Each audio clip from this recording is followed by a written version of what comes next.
You're listening to the Modern Therapist Survival Guide, where therapists live, breathe, and practice as human beings. To support you as a whole person and a therapist, here are your hosts, Curt Widhalm and Katie Vernoy. Welcome back, Modern Therapists. This is the Modern Therapist Survival Guide. Happy New Year. Woohoo! And thank you for being a listener. Wherever you are listening to us, if you wouldn't mind stopping by, leaving us a rating and a review, it definitely helps us out. And we have touched on a number of ideas across the course of our podcast here.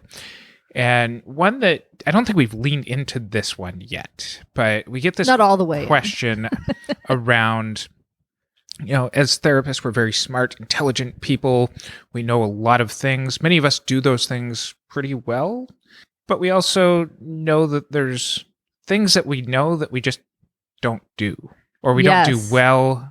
And it kind of falls into that. Why are therapists so bad at implementing the things that we tell other people to do all day long?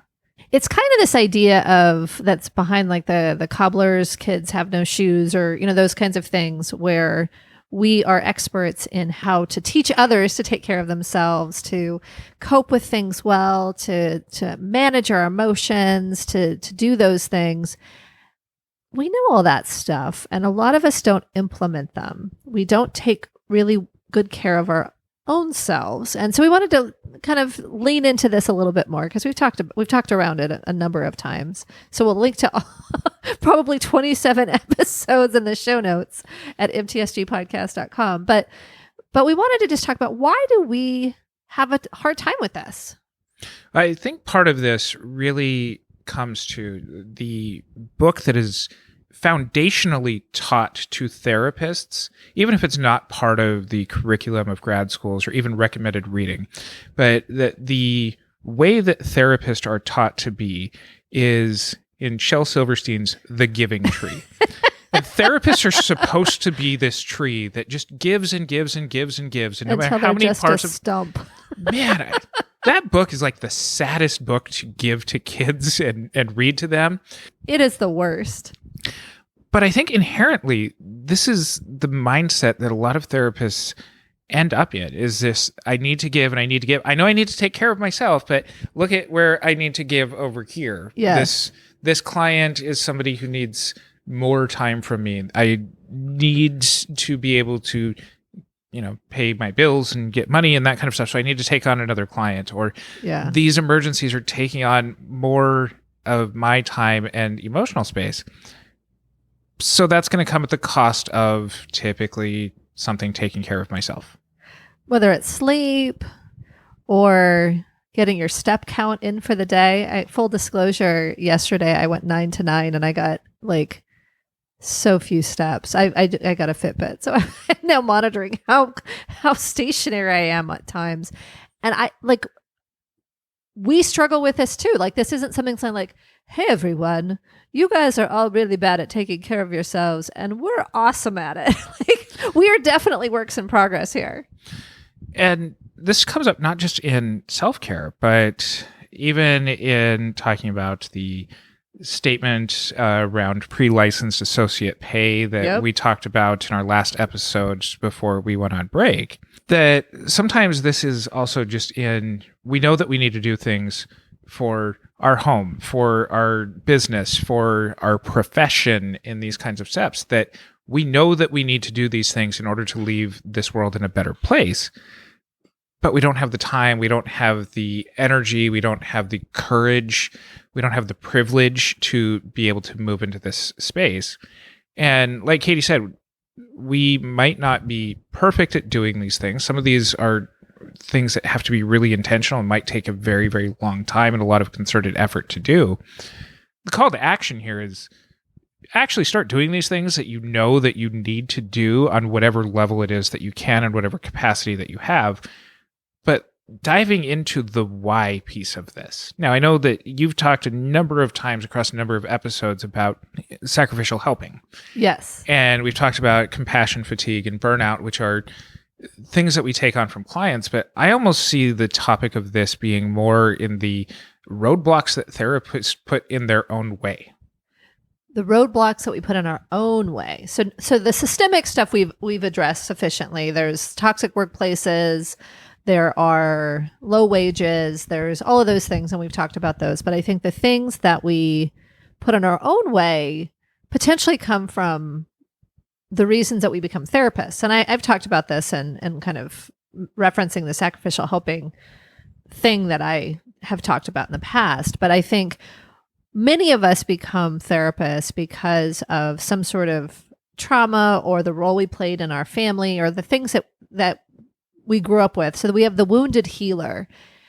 And so this is something that we've talked about before, but I think the piece that I really want to put into this episode is how our definition of value, like what we see as valuable, how we feel like we are able to give value is through helping. And so we do more and more and more of it. And so that means that we fill up our schedule before the break with clients who are in crisis because we're going to be gone for 2 whole weeks or even 1.5 weeks or something. And we can't leave our clients out there without the help they need. Like that is the value. That is the purpose that we have. The purpose is to give this help without actually looking at how does that help impact us? How does putting action and, in agency language, productivity and seeing clients above all else and how we are valuable. And I know, and I say this to my clients all the time, I say, just sitting in that chair, you are valuable. If you could no longer help anyone, you are still valuable. And yet I still fall prey to the same thing, that I feel like I have to be present and give in order to be worth something. I think that there's a couple of pieces on this that I want to address. One is, for the most part, therapists are very intelligent people and have become, very dedicated to education. And what we find with a lot of very well-educated, intelligent people is the search for meaning. Mm-hmm. And that's really where a lot of giving that we get out of our work too. And yes, really looking at this impact that therapy has on us as therapists is kind of our whole jam here at MTSG. But even taking it beyond the room is that we conflate sometimes what we do on the job, since it's our job. Yeah. That kind of demeans what we're giving. And so we get drawn to give elsewhere too. Yes. And we're encouraged to volunteer on top of the forced volunteering of pre-licensee work that happens in a number of places.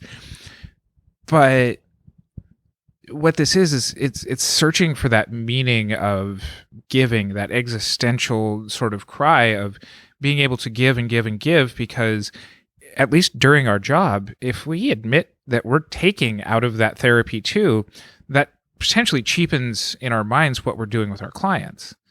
Yeah. And, that's one of the things that we're trying to really encourage people to look at. No, you can be impacted by your therapy. Have a great session where you're vulnerable and that helps to bring out your clients' vulnerabilities. Awesome sauce. Do that. Yeah. I come to the second point too of, and I'm not an analyst in any way, but it almost seems like when we get to this knowing but not doing, it's almost like there's this shadow side of us that's competing to not do, that gets in our way. And this is really where we unfortunately just, tell people, oh, you should go to therapy for that. That, a lot of us are already in therapy. A lot of us are already, well, we'll get to, talking about therapy for therapists here coming up real soon. But I think in almost looking at it from the shadow side, I'm, again, not an analyst here, but it seems like so much of shadow work is like this search, for the shadow self and destroy it. Whereas it might be more beneficial to look at this aspect of it from find out where this competing side is and get to know it. That keeps you from making that next step. And so rather than kind of search and destroy, it's search and befriend. Yeah. that can help us to implement what it is that's part of our capacity to actually start implementing the behavioral changes, the intelligence changes, whatever it is that's next on our to-do list of the I know, but I'm just not. You said a whole lot, so I want to address each of the things, but I think they actually tie together in my mind. When you're talking about meaning, and this is kind of what I was talking about, kind of the purpose and kind of finding those things, when we tie them together with past trauma or family dynamics that created value around helping, we do find meaning in that. And as intelligent people, we understand when we find something that's meaningful, that it will feel positive. It helps with mood. It helps with overall quality of life. I think the shadow self comes in here is that oftentimes that role has a piece of trauma that we're filling ourselves up by giving. And so there's that piece of seeking it out to fill up what is not full. And then I think there's also this piece, and I go to this idea of that it's so hard to be angry as a therapist because we can always see the other point of view. We have all of this reasonable insight and all of that. And I think there are times that I can sense this in myself. And so I really like that you brought this up, is that there are times when I just want to say, F this. I'm going to do whatever I want. I'm going to do the things that are inappropriate or those kinds of things. And I think there's a very big push, especially from my grad school, that you can't be too big or bold or bad or whatever and still be a therapist. And so there is that kind of seek and destroy the shadow self. But I think there's this piece of this this strict kind of externalized parent that I've given myself that says you cannot be bad because you're a therapist. You cannot be angry because you can understand another's point of view. That then I become oppositional. I don't want to do this. I know it will help me, but it's almost like there's this scorecard of we do so much good during our job that we just can afford to balance out the scales a little bit by being bad. Maybe not even balancing out of the scales. It's just like I have no more capacity or bandwidth to be reasonable and healthy. Like there are times I just want to sit and watch horrible TV, eating junk food and like gossiping. I mean, like anything. I mean, this is gasp, horror, shock. I know, right? Self-care, shame on you for not self-caring is the message that the field gives in that situation. Yes. Which is... I think I want to go beyond that because we talked about that. But I think and shame on you for not valuing this epitome, this upper echelon of health and well-being, where we all sit in this Zen balance of good feeling and organic foods. And maybe this is a California thing, so everybody in other states, let me know. But like it's like if we don't value health enough, not even the self-care, like, oh my gosh, you're not taking care of yourself. There is a piece of like, but we can't do it as well because we got to take care of other people. But it's like, if you don't value health in the same way, if you don't have the same ideas of what health is for yourself, then somehow you're wrong too. I don't think that this is necessarily just a California thing because there's, on one hand, the shaming of, blaming it on you as the individual for not doing it, and the whole systemic cycle around, well, now I feel guilty about that. There's also a systemic shaming of, well, you accept too well that you're flawed, so you need to, go ahead and fix that too. Yeah, knock it off. There isn't a systemic appreciation of making approximate steps towards getting better. And where I shift this off of you saying that this is just a California thing, I'm reminded of this Buddhist story about a monk on the top of the mountain, and finally, after years of meditation and work, reaches enlightenment. And once he reaches enlightenment, he's very excited to go down into the village and share that he has been enlightened. And as he's going down, a beggar runs out in front of the street and says, hey, can you give me some money? And the monk pushes him out of the way and says, nothing. No, I've got something more important to do right now. And then immediately turns around and goes back up the mountain. In just kind of this, he had lost his enlightenment. And so we don't necessarily embrace that kind of a step in our flaws as therapists, as this is natural and normal, and we're going to have periods of time where we struggle more. But when we do struggle, that we implement the things that we know that we need to do to get back to our baseline. And a lot of times what we're doing is we're making these decisions about what we should be doing when we're already in this burnt out place. We're not putting the things into place when we're mentally healthy to maintain ourselves there, or to put ourselves into a path of rest and recovery once we're through the stacking up of clients before the holiday vacation. Yeah. That we then go on vacation and are on vacation and not just working while we're remotely someplace else. Yes. Yeah. I think there's definitely that piece of we're burned out and then we realize we need to do self-care. We don't necessarily do it very well. But the thing that I was thinking about when you were talking was we don't come into the profession with a mental health clearance or a physical health clearance. Like we come into the profession saying, I want to be a therapist. And we learn all of these coping strategies, all these interventions in a vacuum, really. It's not necessarily discussed from the practical end, the practical user end. This is how you actually incorporate your own, cognitive restructuring, or this is how you do X, Y, and Z. I think there's some of that. I think there's some experiential learning that takes place in more continuing education than grad school sometimes, but we we don't necessarily come into this field with this complete knowledge of how to incorporate these things, and we're trained how to do them to our clients. We're trained how to teach people to do it, but we aren't necessarily trained how to incorporate it into ourselves, because we don't exist in a lot of ways in the education. We've talked about this in How to Be a Therapist episode, talking about person-centered therapist training. I think when we really think about it, telling somebody how to do something, where we can be an objective observer, is very different than incorporating it into our own lives and seeing how it actually fits. And so to me, and we had a dear colleague tell us, you have to learn it once as a therapist, like for your clients, and then the second time for yourself.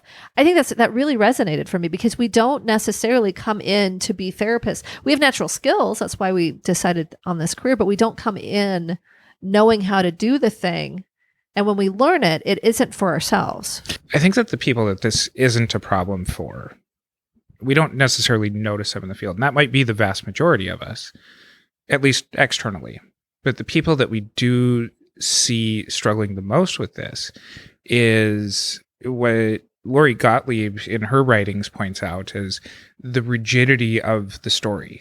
That being rigidly stuck in this is how things are supposed to be is where those struggles really do come up.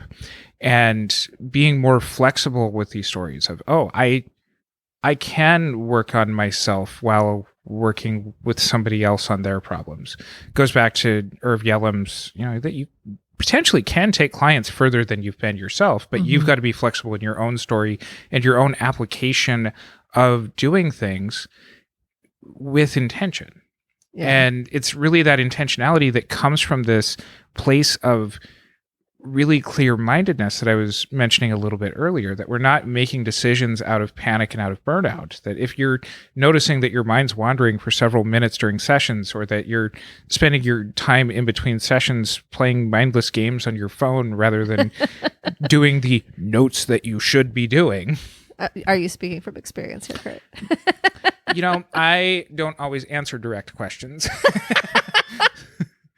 But really, in going back to looking at the why of what's getting in the way, It's being rigidly stuck into the, I have to do these things that I know how to do. Whereas if we move in that shadow discussion of befriending it, it's what can I do intentionally to get this done? And that's the growth step that's really hard and slow, because if we know all of the answers, we try to jump to the solutions. Yeah. And I think it's kind of, I think about, math, you got to show your work, to get the full credit for the answer. Maybe I'm dating myself. I don't know Common Core, so I don't know what that looks like, but it's still show your work. Okay, good. Okay. So you have to show your work. And I think if you do, then there's that piece that really allows for the struggle. We had a conversation recently that'll be in a future episode about the training suggesting that we need to be perfect and that we need to be present. And I think in the Facebook groups, mistakes are harangued. And I think we've had, and we're inviting people to talk with us on this podcast around when you show vulnerability, when you show your own mental health concerns or those types of things, that somehow you are going to be called out and blasphemed and potentially removed from the profession. And so there's a fear around grappling with the shadow self in any kind of public way. Because I think about for myself, and I'm going to out myself a little bit, but I think about for myself, I have anxiety and I have a lot of really negative thoughts that come up to myself when I'm thinking about the work that I'm doing or the work that we're doing. And I've really had to work with my therapist and myself on being able to talk myself through that, as well as feel my way through it and understand where those thoughts are coming from.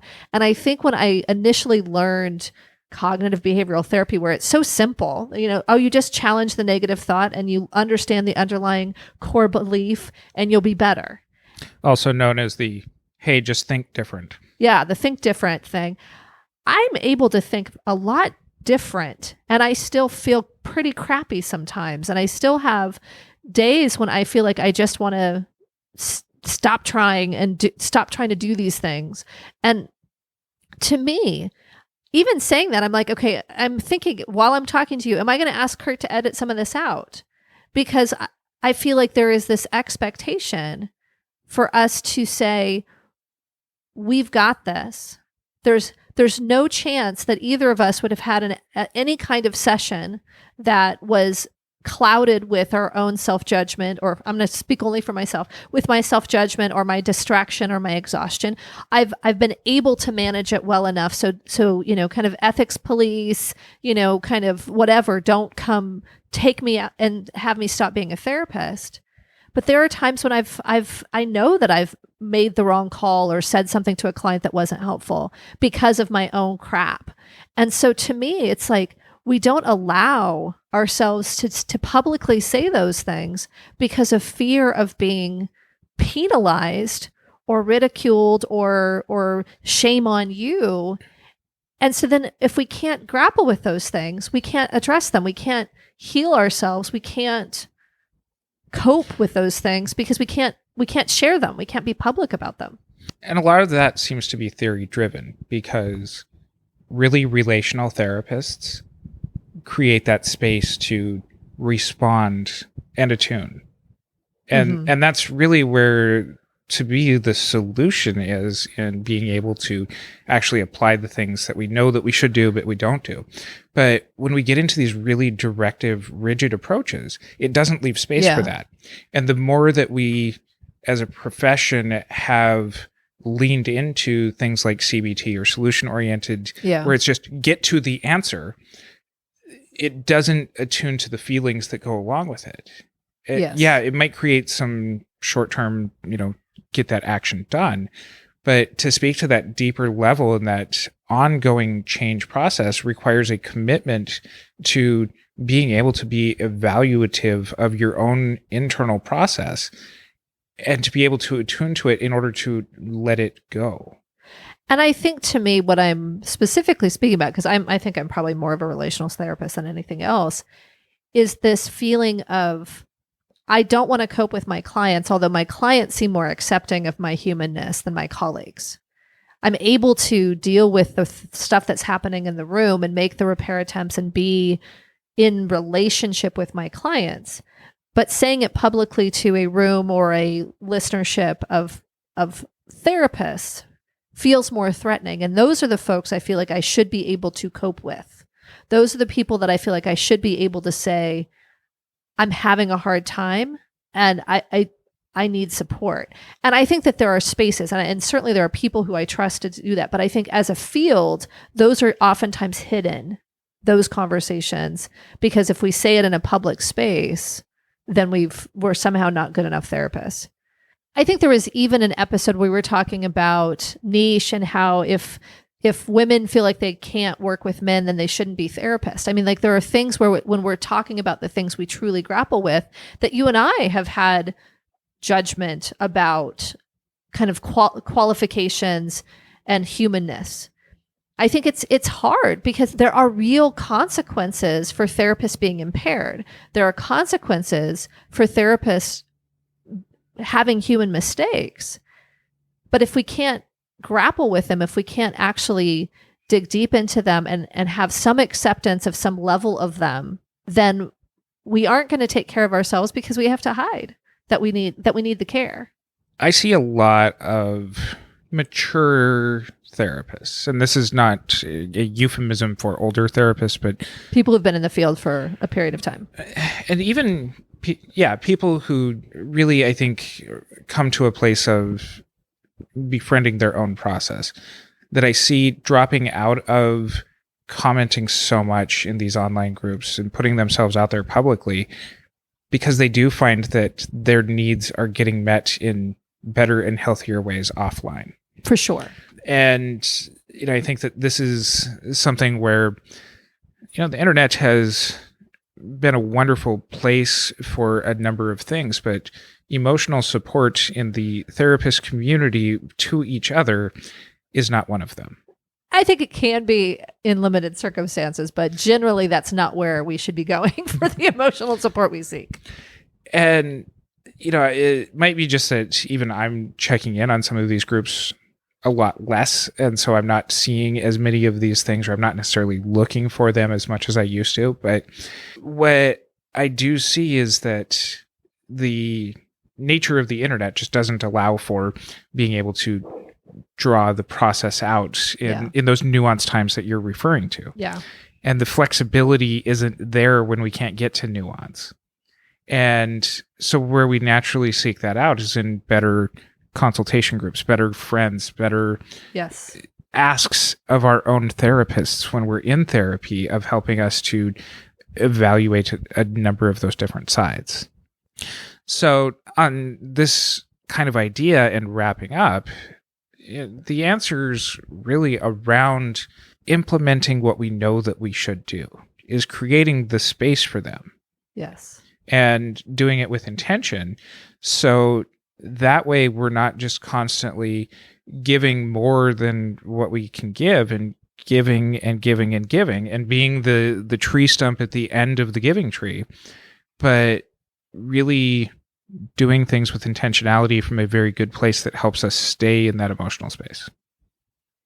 Yes, I agree. Well stated.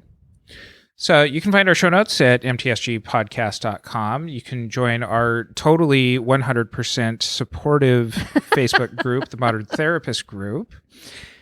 And we have our call for speakers out right now for Therapy Reimagine 2020. That's going to be here on September 25th and 26th in the Universal City neighborhood of Los Angeles. You can find out more information about that on our website as well. And until next time, I'm Curt Widhalm with Katie Vernoy. Thank you for listening to the Modern Therapist Survival Guide. Learn more about who we are and what we do at mtsgpodcast.com. You can also join us on Facebook and Twitter. And please don't forget to subscribe so you don't miss any of our episodes.